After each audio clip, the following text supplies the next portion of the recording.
First, Dr. Eleanor Winters adjusted her glasses as she carefully lifted the fragile photograph from its acid-free storage envelope. The Harvard University Archives had recently acquired a collection of Civil War-era materials from a descendant of the prominent Blackwood family, and as the lead researcher on 19th-century photography, Eleanor had been given first access to catalogue the findings. "Take a look at this one, Marcus," she said, sliding the faded sepia photograph across the table to her research assistant. Marcus Chen leaned forward, his brow furrowing as he studied the image. 3 young women, late 1880s, judging by the clothing styles.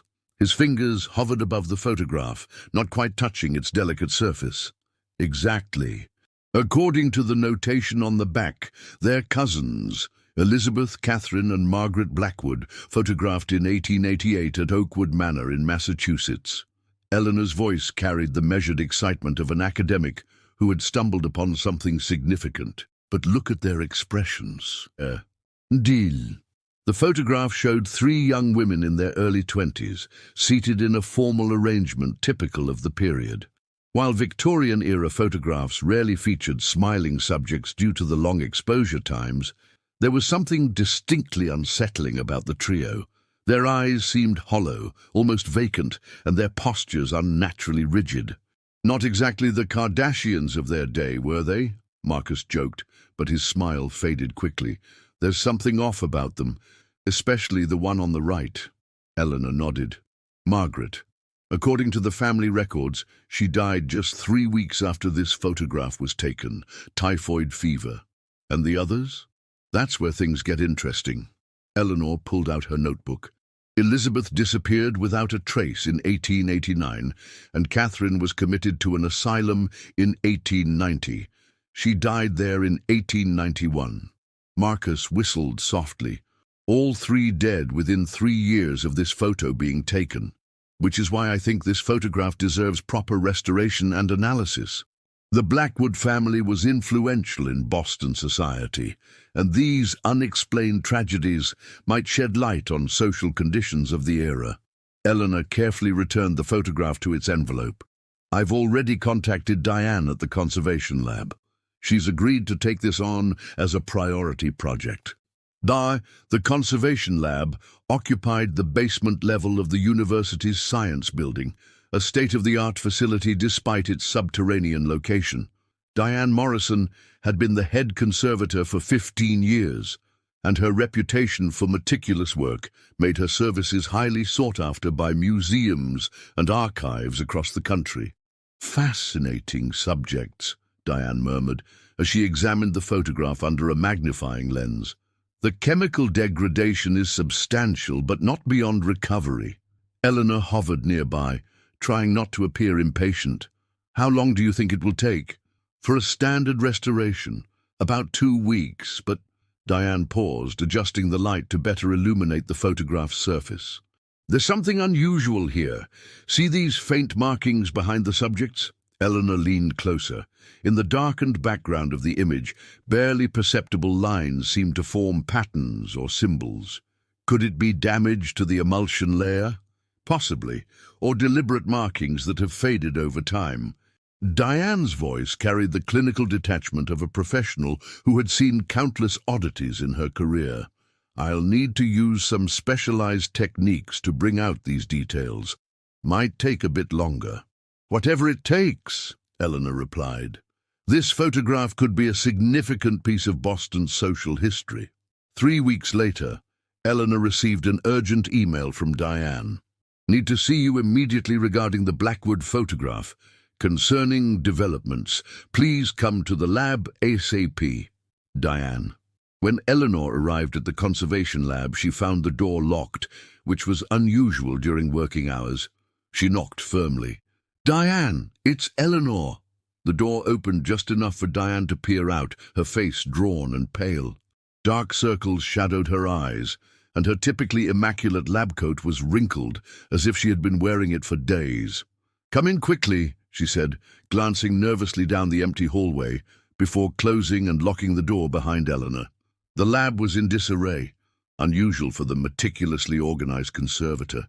Equipment had been moved to create a cleared space in the center of the room, where a large light box displayed the Blackwood photograph, now strikingly clearer than when Eleanor had last seen it. "What's going on, Diane? Your email sounded urgent." "I've been working on this photograph for 3 weeks now," Diane said, her voice strained. "At first, everything was routine, standard cleaning, chemical stabilization, digital enhancement." She moved to her computer and pulled up a series of images. "These are the progressive stages of restoration." Eleanor watched as the sequence showed the photograph becoming increasingly clearer, the faces of the 3 cousins emerging from the chemical fog of time, their features sharpening, the background gaining definition. "The results look excellent," Eleanor said, confused by Diane's obvious distress. "What's the problem?" Diane clicked to the final image.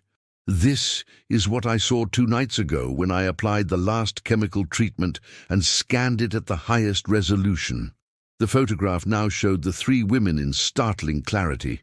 But what drew Eleanor's immediate attention was not the subjects themselves, but what loomed behind them.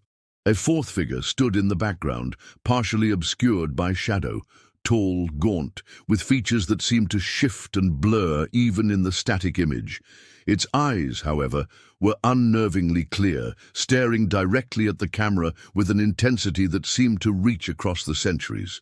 "What the hell is that?" Eleanor whispered, instinctively taking a step back.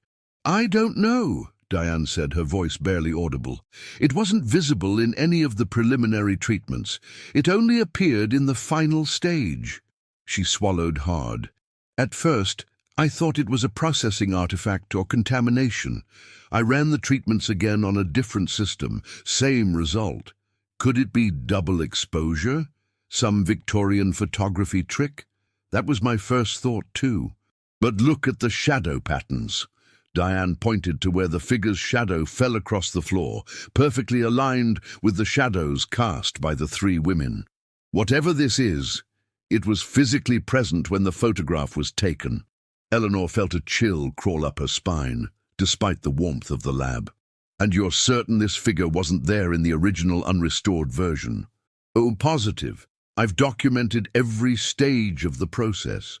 Diane pulled up the original scan. "See for yourself. The area behind them was just darkness."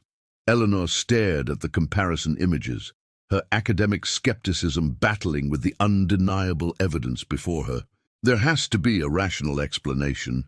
"That's what I kept telling myself," Diane said, running a hand through her disheveled hair, "until I started having the dreams." "Dreams?" 3 nights ago, after I completed the final restoration, I dreamed about the Blackwood cousins. They were standing in a circle in an old house, chanting something I couldn't understand, and that thing from the photograph was there with them. Diane's hands trembled slightly. "The next night, same dream, but this time they turned and looked at me. All 4 of them. Elizabeth spoke to me." "What did she say?" Eleanor asked, her academic curiosity momentarily overriding her growing unease. "She said, 'You've seen us now, we've seen you too.'" Diane laughed nervously. "Ridiculous, right? Just my subconscious processing a strange image. Except what?" Diane rolled up her sleeve, revealing a series of small bruises on her forearm. "I woke up with these, in the exact pattern of finger marks, like someone had grabbed me." Eleanor stared at the bruises, her mind racing to find a rational explanation. "You could have done that yourself while sleeping, or bumped into something." "That's what I told myself too." Diane moved to her desk and picked up a small digital recorder. "Until I decided to leave this running in the lab overnight." She pressed play.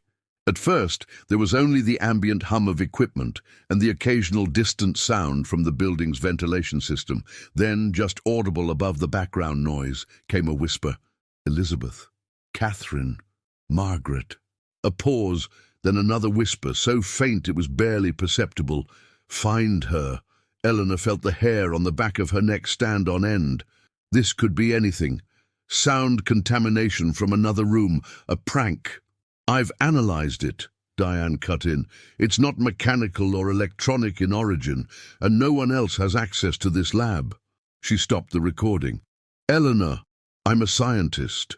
I deal in facts, in measurable phenomena, but I can't explain what's happening here. All I know is that ever since I restored that photograph, something has changed."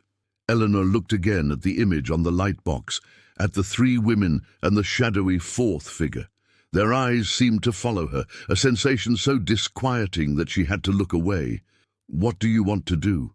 she asked finally. "I want to stop working on this project," Diane said firmly. "Return the photograph to storage, mark it as unsuitable for restoration, and move on. There are plenty of other artifacts that need attention." Eleanor considered the implications.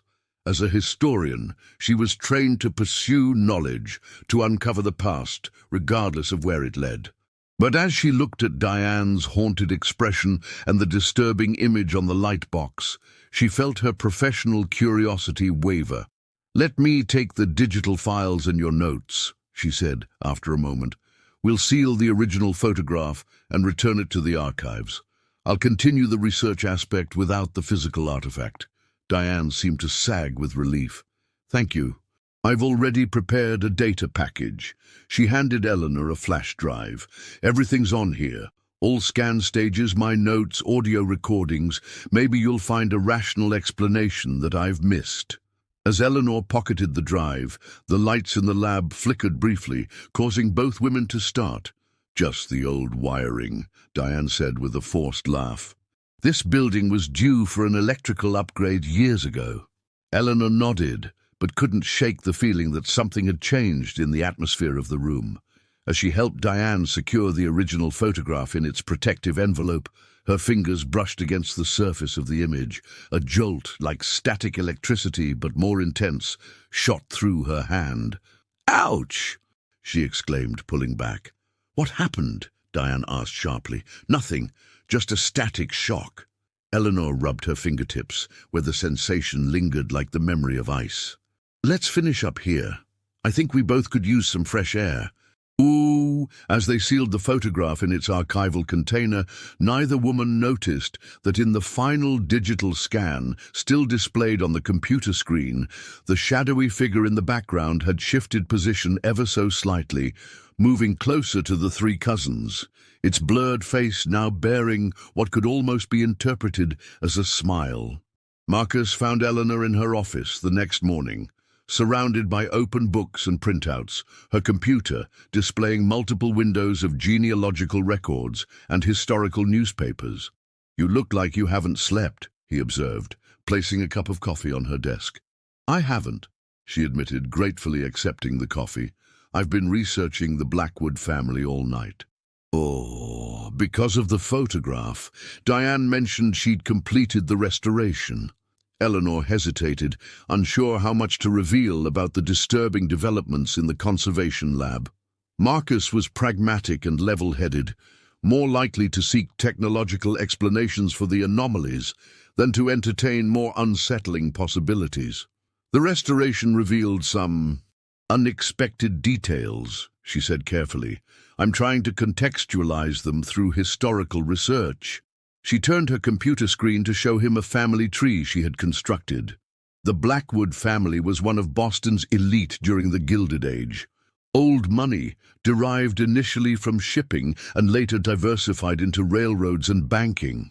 Marcus scanned the diagram. "Three branches converging with our three cousins." Exactly. Elizabeth was from the main family line. Her father, Howard Blackwood, ran the family's financial interests. Catherine's father, Richard, managed the shipping business, and Margaret's father, James, was involved in railroad expansion. Eleanor pointed to the three young women's names highlighted on the screen. "All born within months of each other in 1866, and all dead by 1891, Marcus murmured. "What happened to them?" Eleanor pulled up a series of newspaper clippings and official records. "That's where things get interesting. I found Margaret's death certificate. Typhoid fever, as the records indicated, but I also found this." She displayed a newspaper article from 1888, dated a week before Margaret's death. "Unusual phenomena, at Blackwood estate. Reports of strange sounds and lights at the Blackwood family's Oakwood Manor have caused concern among neighboring residents. The disturbances, described as unearthly wailing and lights that move of their own accord, have been attributed to electrical experiments being conducted by Miss Margaret Blackwood, who has developed an interest in the scientific theories of Mr. Nikola Tesla. Electrical experiments? Marcus raised an eyebrow.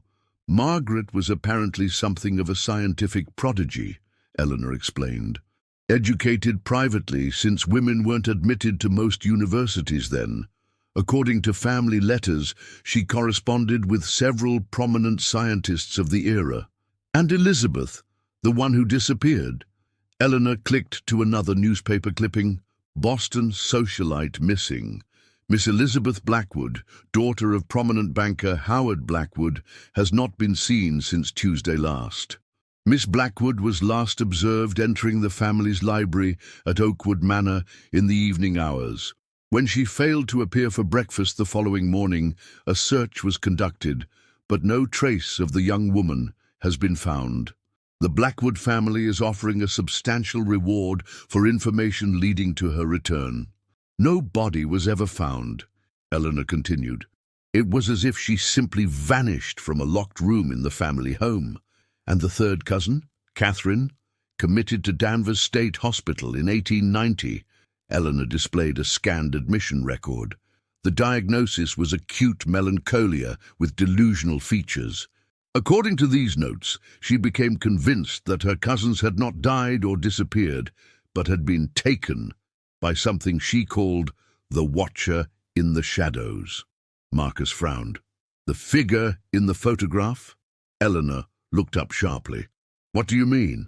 The restoration must have revealed something in the background, some figure or shape that wasn't visible before, Marcus said. That's why you're doing all this research, isn't it? She nodded slowly, deciding to trust him with the truth. There's someone, or something, standing behind the three women in the restored image. Something that wasn't visible in the original. Can I see it? Eleanor hesitated, then opened the file containing Diane's final scan. Marcus leaned in, studying the image carefully, his expression growing increasingly troubled. That's not right, he said finally. The perspective is wrong.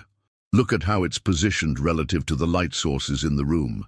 Its shadow falls at a different angle than those of the women. You're saying it was added to the photograph after it was taken? No, I'm saying it shouldn't be possible for it to be there at all, at least not according to the normal laws of optics. Marcus pointed to specific areas of the image. See how the light behaves around it? It's as if it's bending. And look at the eyes.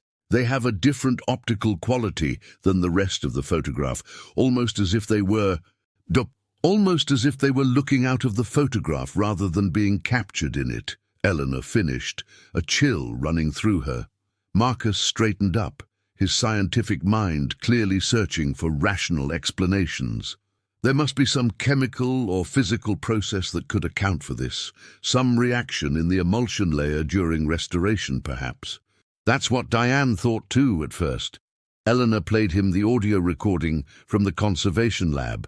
As the whispering voices emerged from her computer speakers, she watched his skepticism visibly waver. That's unsettling, he admitted when the recording finished. But there are rational explanations for electronic voice phenomena. Stray radio signals, equipment interference. Marcus, Eleanor interrupted, Diane has been having nightmares about the people in this photograph.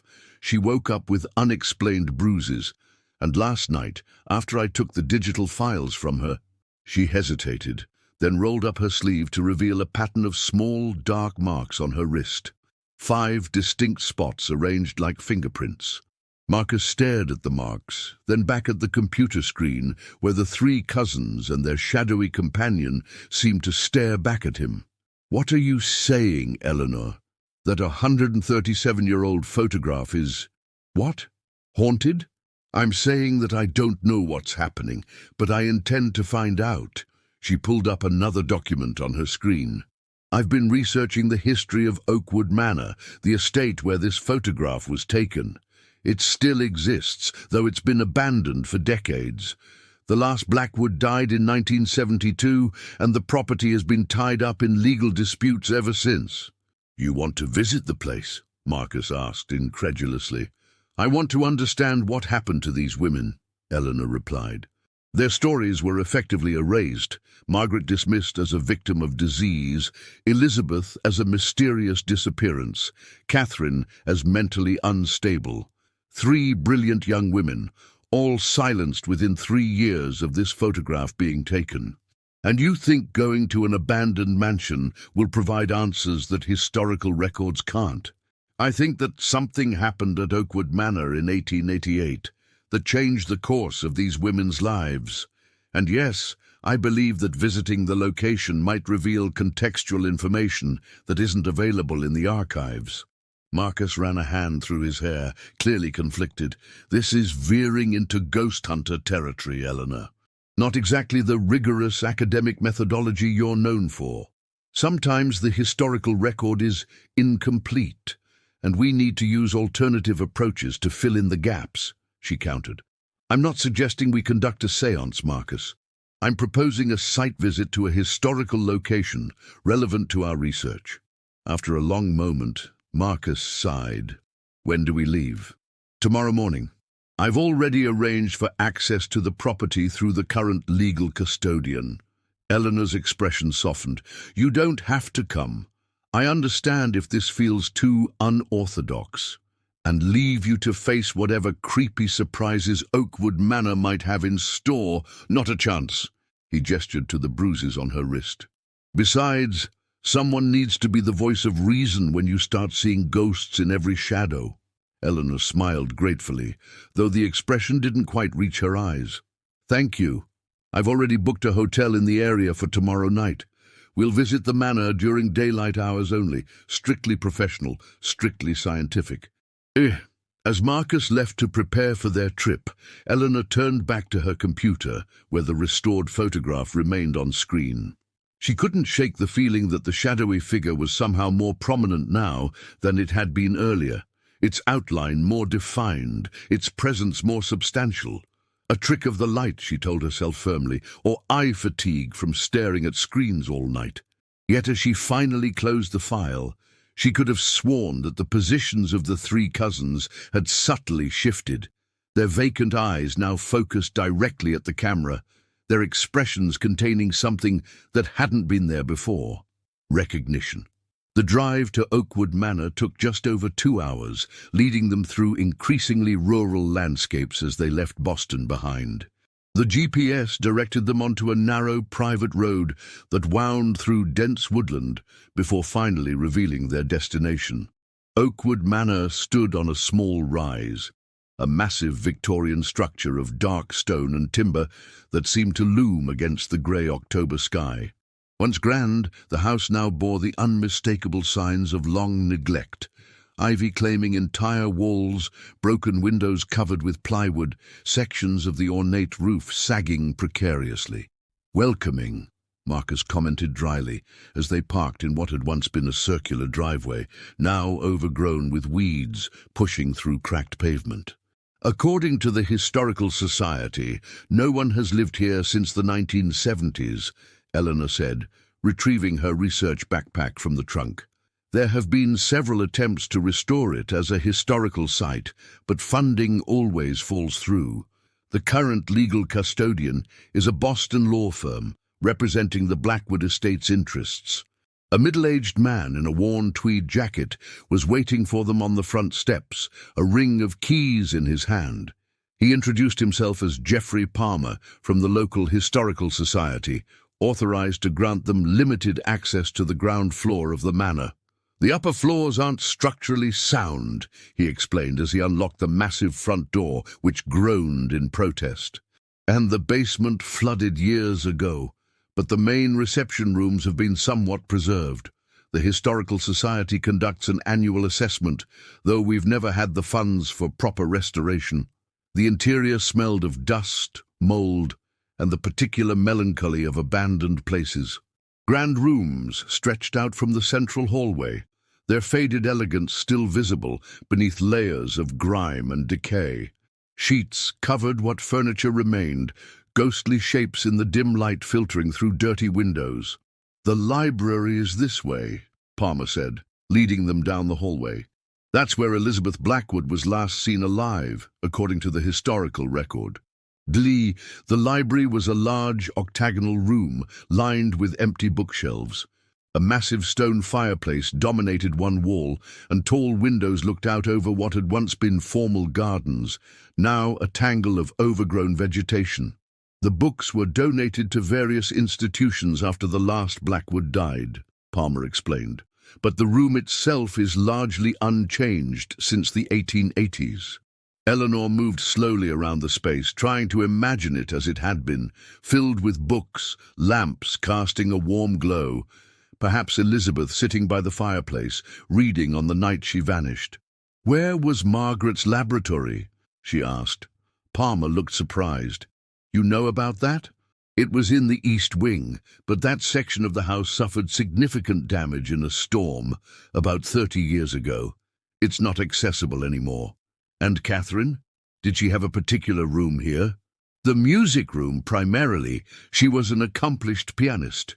Palmer gestured toward a door across the hall. "That room has been better preserved, as the Historical Society managed to save the original Steinway during an emergency conservation effort in the 1990s. They followed him to the music room, where a sheet-covered grand piano stood in the center like a silent monument. Faded sheet music still rested on the stand, the pages yellowed and curling with age. "May I?" Eleanor asked, indicating the sheet music. Palmer nodded. "Just be careful, the paper is quite fragile." Eleanor gently lifted the top sheet, revealing a handwritten composition. In flowing script at the top of the page were the words, "Nocturne for Three Voices," composed by Catherine Blackwood, 1888. "She wrote her own music," Eleanor murmured, carefully photographing the pages with her phone. "Catherine was considered a prodigy," Palmer confirmed. "There were plans for her to perform at Boston Symphony Hall before her health declined." While Eleanor examined the sheet music, Marcus wandered around the room, eventually stopping before a large painting partially obscured by a dusty cloth. He carefully lifted the edge of the fabric, revealing a family portrait. "Eleanor, you should see this," he called. The portrait showed an older man seated in a leather chair, presumably Howard Blackwood, with his daughter Elizabeth standing beside him. The painting was skillfully executed, capturing Elizabeth's delicate features and the stern countenance of her father. But what caught Marcus's attention was the background of the portrait. Just visible in the shadowed doorway behind the subjects was a tall, indistinct figure, its features blurred as if the artist had deliberately obscured them. "It's similar to what appeared in the photograph," Marcus said quietly when Eleanor joined him. Palmer looked confused. "What photograph?" Eleanor briefly explained about the 1888 photograph of the three cousins that she had been researching, though she omitted the disturbing details of its restoration. "We have no photographs from that era in our archives," Palmer said, frowning. "The Blackwood family was notoriously private. In fact, I've never heard of a photograph showing all three cousins together."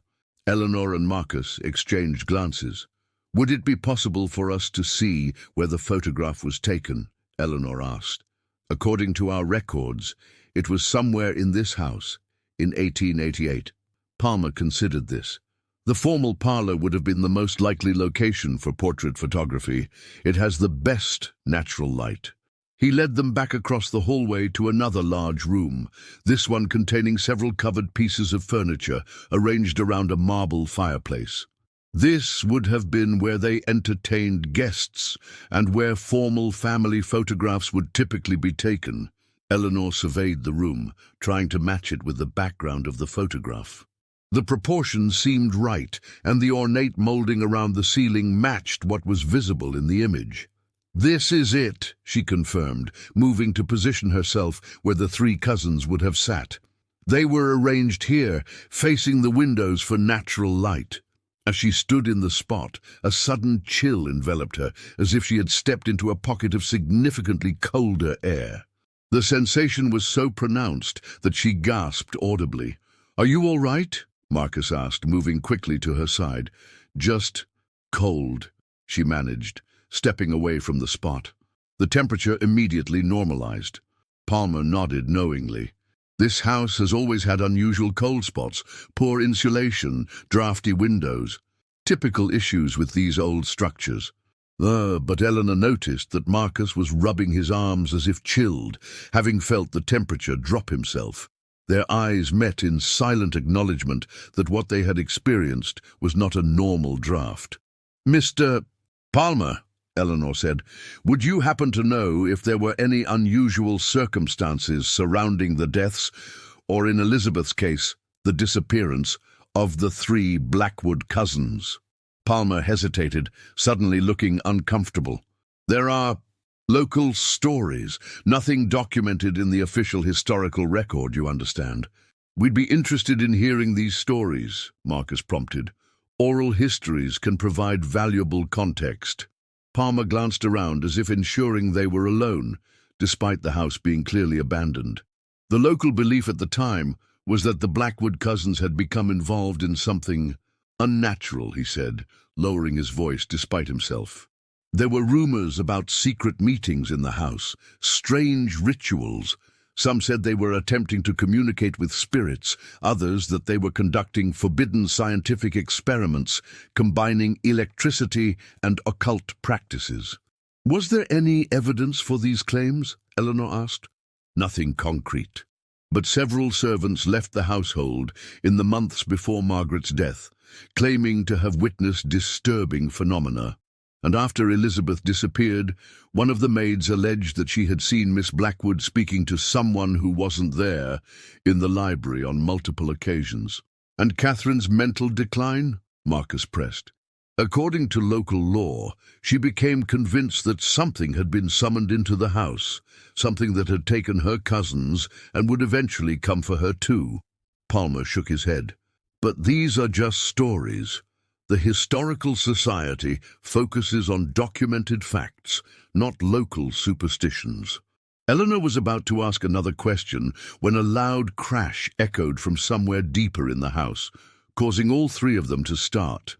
"Probably just something falling," Palmer said nervously. "As I mentioned, the structure is unstable in places." He checked his watch. "I'm afraid we'll need to conclude our visit soon. The property isn't safe to occupy after dark, and the sun sets early this time of year." As they made their way back toward the entrance, Eleanor noticed a door that stood slightly ajar, revealing a narrow staircase leading downward. "I thought you said the basement was flooded," she questioned. "The main basement, yes," Palmer confirmed. "That leads to a smaller cellar area that was originally used for wine storage. It should also be off-limits due to structural concerns." Before he could stop her, Eleanor had pushed the door wider and shone her phone's flashlight down the stairs. The beam revealed stone steps descending into darkness, the walls on either side carved with strange symbols that didn't appear to be standard mason's marks. "What are these markings?" she asked, moving her light across the carved symbols. Palmer looked genuinely puzzled. "I'm not familiar with those. The Historical Society's surveys never documented any unusual markings in the cellar." Marcus leaned in for a closer look. "Some of these appear to be mathematical formulas, but integrated with what looked like alchemical symbols, similar to what was supposedly used in certain 19th century pseudoscientific experiments." Another crash sounded from below, louder this time, followed by what could almost have been interpreted as a whisper. Palmer stepped back hastily. "We really should leave now. The structure is clearly unstable." Eleanor's academic curiosity warred with a growing sense of unease. The symbols on the wall matched some of the faint markings she had observed in the background of the restored photograph, suggesting a connection that demanded investigation. "Just a quick look," she insisted, placing her foot on the first step.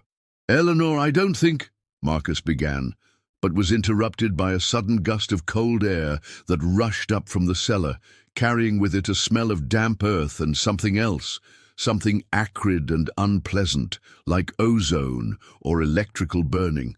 The door slammed shut with violent force, nearly catching Eleanor's fingers as she jumped back. When Palmer tried the handle, it refused to budge. "The wood has probably warped over time," he suggested, though his voice trembled slightly. "These old houses settle and shift." "I think we've seen enough for today," Marcus said firmly, placing a protective hand on Eleanor's shoulder. "We should come back another time with proper equipment and structural engineers to ensure safety." Eleanor nodded reluctantly, the rational part of her mind acknowledging the wisdom of this approach, even as her researcher's instincts clamored for immediate answers. As they made their way out of the house, Eleanor glanced back one last time at the grand staircase leading to the upper floors. For just an instant, she thought she saw movement at the top of the stairs. 3 female figures in period dress standing close together, watching their departure. When she blinked, the apparition was gone. Outside, the afternoon had darkened prematurely, heavy clouds rolling in with the promise of rain. As they thanked Palmer and walked to their car, Eleanor felt an overwhelming sensation of being watched from the house's many windows. "Did you feel it too?" she asked Marcus, once they were safely inside the vehicle. "The cold spot?" "Yes." "The door slamming?" "Also yes." He started the engine, casting a troubled glance at the looming structure. "But I'm not ready to jump to supernatural conclusions. Old houses have temperature variations and air pressure issues that can cause doors to close unexpectedly. And the symbols on the cellar walls, the ones that match what appeared in the background of our photograph." Marcus was quiet for a moment as he navigated the overgrown driveway. "That's harder to explain through conventional means," he admitted. "We need more information." As they reached the main road, the skies opened, rain lashing against the windshield in heavy sheets. Through the downpour, Eleanor caught a final glimpse of Oakwood Manor in the rearview mirror, its dark silhouette stark against the storm-grey sky. For a moment, she could have sworn she saw lights moving behind the windows of the supposedly abandoned house. Not the steady glow of electric lighting, but the flickering, erratic illumination of what might have been candlelight, moving from room to room as if carried by unseen occupants. Then a bend in the road took the manor out of view, leaving Eleanor with the unsettling certainty that whatever had happened to the Blackwood cousins in 1888 was far from finished. And somehow, through the restored photograph, she and Marcus had become part of its continuing story. The small hotel in the nearby town offered little comfort that night. Eleanor's sleep was fitful, punctuated by dreams in which she wandered the corridors of Oakwood Manor, following the sound of piano music that always seemed to emanate from just around the next corner. In the dreams, she would occasionally glimpse the 3 Blackwood cousins, their backs to her as they hurried away, whispering urgently among themselves. She awoke shortly after 3 a.m., the room unusually cold despite the hotel's heating system. As consciousness returned, she became aware of a soft, rhythmic tapping sound coming from the bathroom. Tap, tap, tap. Pause. Tap, tap, tap. Pause. "Marcus," she called, wondering if he had come to her room, but there was no response. Reluctantly, she got out of bed and approached the bathroom door, which stood slightly ajar. The tapping continued, steady and insistent.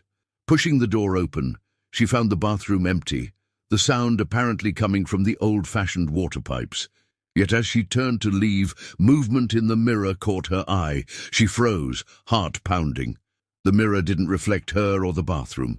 Instead, it showed a dimly lit room that she recognized as the library of Oakwood Manor.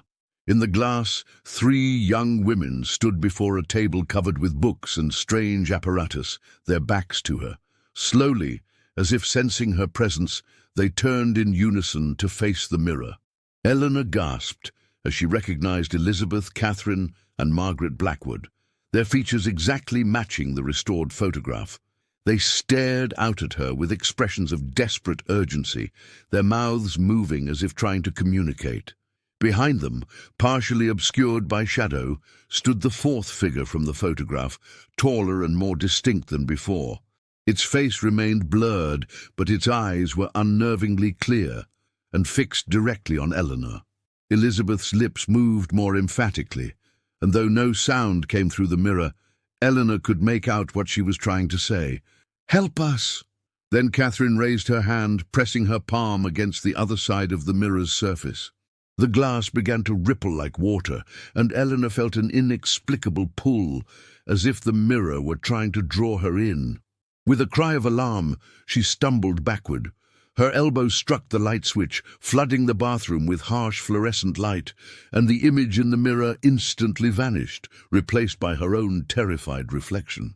Eleanor backed out of the bathroom, slamming the door shut.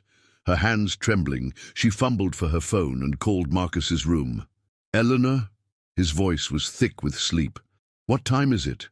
"Something just happened," she said, struggling to keep her voice steady. "I saw them, Marcus, the Blackwood cousins, in my bathroom mirror." There was a pause, followed by the sound of movement. "I'll be right there." Minutes later, Marcus was at her door, his hair disheveled but his eyes alert. Eleanor quickly recounted what she had seen, watching his expression shift from concerned to skeptical. "You were having a hypnopompic hallucination," he suggested gently. "It's common when waking from a dream state." "This wasn't a hallucination," Eleanor insisted. "And it wasn't the first time something like this has happened since we started working with that photograph." Marcus sighed, running a hand through his hair. "Eleanor, I respect you as a researcher and a colleague, but you have to admit that what you're describing defies rational explanation." So does a figure appearing in a photograph during restoration where none existed before," she countered. "So do symbols on cellar walls matching markings in a photograph taken 137 years ago." Before Marcus could respond, Eleanor's phone chimed with an email notification. She glanced at the screen and froze. "It's from Diane," she said. Subject line, "Urgent, the photograph is gone." She opened the email, reading aloud, "Eleanor, the original Blackwood photograph has disappeared from the secure storage in the conservation lab. The container is still there, properly sealed, but the photograph itself is gone. I've reviewed the security footage. No one entered the lab after we sealed the container.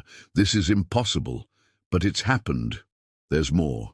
The digital scan on my computer has changed. The figure in the background is more prominent now, and its position has shifted. I'm attaching the new scan. Compare it to what you have. I don't know what's happening, but I'm frightened. I've had the dreams again. The cousins are trying to tell me something. They keep saying a date, November 1st, 1888. Does that mean anything to you? Please call me as soon as you get this." Diane Eleanor quickly opened the attachment. The new scan showed the same 3 women, but the shadowy figure behind them was now alarmingly clear. A tall, gaunt entity with features that seemed to shift and blur even in the static image. It stood directly behind Margaret, one elongated hand resting on her shoulder. Most disturbing of all, the eyes of all 3 cousins, which had been directed at the camera in the original restoration, were now turned slightly to look at the entity behind them, their expressions a mixture of fear and resignation. "This is significantly different from what we saw yesterday," Marcus admitted, the skepticism in his voice giving way to confusion. "But there must be a rational explanation. Digital files can be corrupted, manipulated." "Look at the date Diane mentioned," Eleanor interrupted. "November 1st, 1888. That's the day Margaret Blackwood died." Marcus frowned. "And you think that's significant?" "I think we need to find out what happened on that day." Eleanor was already reaching for her laptop. "If the Blackwood cousins are trying to communicate something about that specific date, there must be a reason." While Marcus called Diane to reassure her, Eleanor began searching historical archives for any information about events on November 1st, 1888, particularly related to the Blackwood family or Oakwood Manor. After nearly an hour of searching, She found what she was looking for in the digitized archives of a local newspaper. Tragedy at Blackwood Estate, November 2nd, 1888. The Blackwood family of Oakwood Manor suffered a grievous loss yesterday with the sudden death of Miss Margaret Blackwood, aged 22. The young lady, known for her scientific interests, was found deceased in the cellar of the family home under circumstances that the attending physician described as most unusual. Reports indicate that Miss Blackwood had been conducting experiments involving electrical apparatus in the hours before her death. The exact nature of these experiments remains unclear, though rumors suggest connections to the controversial theories of Mr. Nikola Tesla regarding wireless energy transmission. Miss Blackwood's cousins, Miss Elizabeth and Miss Catherine Blackwood, were present at the estate at the time of the tragedy, but have declined to comment. Sources close to the household report that strange phenomena were observed at Oakwood Manor in the days leading up to the incident, including unexplained lights and sounds emanating from the cellar where Miss Blackwood conducted her research. The official cause of death has been recorded as typhoid fever, though this has prompted skepticism among the local medical community given the sudden onset and unusual circumstances. "Marcus, listen to this," Eleanor called, showing him the article. "Margaret didn't just die of typhoid fever. Something happened in that cellar, the same cellar with the strange symbols we saw yesterday." Marcus read the article carefully. "It's suggestive, but not conclusive. The mention of unusual circumstances could refer to any number of things. But combined with everything else we've discovered..." Eleanor trailed off as her phone rang. It was Diane. "I've found something else," Diane said without preamble, her voice tense. "I was reviewing my notes from the restoration process and realized I had photographed a faint inscription on the back of the original photograph. It wasn't visible to the naked eye. I only discovered it under UV light during the preliminary examination." "What did it say?" Eleanor asked, putting the call on speaker so Marcus could hear. "It was in Latin, quod evocavimus non potest revocare, and I looked it up. It means what we have summoned cannot be recalled." A heavy silence fell over the room as the implications of this phrase sank in. "There's something else," Diane continued. "I've been having the same dream repeatedly. The three cousins in a circle in the cellar conducting some kind of ritual. In the dream, I can see the date clearly on a journal open on the table. November 1st, 1888. They're trying to close something they opened, but they're failing." Eleanor exchanged a troubled glance with Marcus. "We found newspaper reports confirming that Margaret died on that date under unusual circumstances in the cellar of Oakwood Manor." "I think I know what happened," Diane said softly. "Based on the restoration process and everything we've discovered, I believe the Blackwood cousins were conducting experiments combining science and occult practices. They summoned something on November 1st, 1888, something that killed Margaret immediately, caused Elizabeth to disappear, and drove Catherine to madness before claiming her too. And now it's reaching out through the photograph," Eleanor murmured, the chill returning to her bones. "But why now? Why us?" "Because we restored the photograph," Diane replied. "We made it clear again, strong enough for whatever is in it to reach through. And I think it wants to finish what it started with the Blackwood cousins." Marcus, who had been listening silently, finally spoke. "This is all speculation based on dreams, coincidences, and ambiguous historical records. We need concrete evidence before jumping to such extreme conclusions." "The cellar," Eleanor said suddenly. "The answer is in the cellar of Oakwood Manor. That's where it happened. That's where the ritual took place. We need to go back." "Eleanor, no," Marcus protested. "Even if we set aside the supernatural implications, that cellar could be structurally unsound. It's dangerous. More dangerous than whatever is happening to us now," she countered. "Something connected to that photograph has already affected Diane and me. It's escalating, Marcus. We need to understand what we're dealing with." After much debate, they agreed on a compromise.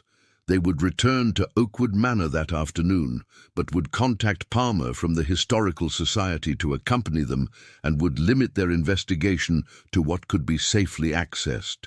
Palmer was reluctant to grant them access again so soon, but eventually agreed when Eleanor explained that they had discovered significant new historical information about Margaret Blackwood's death that might be relevant to the Manor's documentation.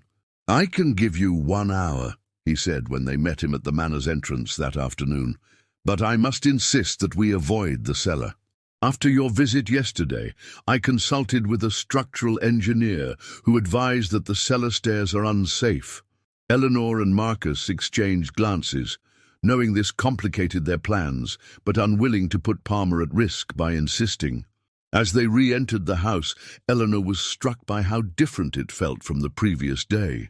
The air seemed heavier, charged with an almost electrical tension that made the hair on her arms stand on end. The shadows in the corners appeared deeper, more substantial somehow. "We'd like to see the library again," she requested, and Palmer led them to the octagonal room where Elizabeth had last been seen. Once there, Eleanor began a methodical examination of the space, paying particular attention to the areas around the fireplace and bookshelves. "What exactly are we looking for?" Marcus asked quietly. "Any indication of what the cousins were studying? What they might have been trying to do?" she replied. "Palmer mentioned that Elizabeth was last seen in this room. I think she was researching something here, something connected to whatever experiment they conducted on November 1st. Palmer watched them curiously from the doorway. "The books were all removed decades ago, as I mentioned yesterday. But there might be other clues," Eleanor insisted, running her hands along the ornate woodwork of the bookshelves. "Hidden compartments, notes tucked away." Her fingers encountered a slight irregularity in one of the carved panels, a section that seemed to give slightly under pressure. Pressing harder, she felt a mechanism release, and a small drawer slid out from what had appeared to be solid, decorative woodwork. "What on earth?" Palmer exclaimed, stepping forward. "Palmer, I've worked with the Historical Society for 15 years, and I never knew that was there." The hidden drawer contained a single item, a small, leather-bound journal, its pages yellowed with age. On the cover, in faded gilt lettering, was a name, Elizabeth Blackwood. With trembling hands, Eleanor carefully opened the journal. The pages were filled with neat, precise handwriting, interspersed with diagrams, mathematical formulas, and symbols similar to those they had seen on the cellar walls. "This is Elizabeth's research journal," she breathed, carefully turning the fragile pages.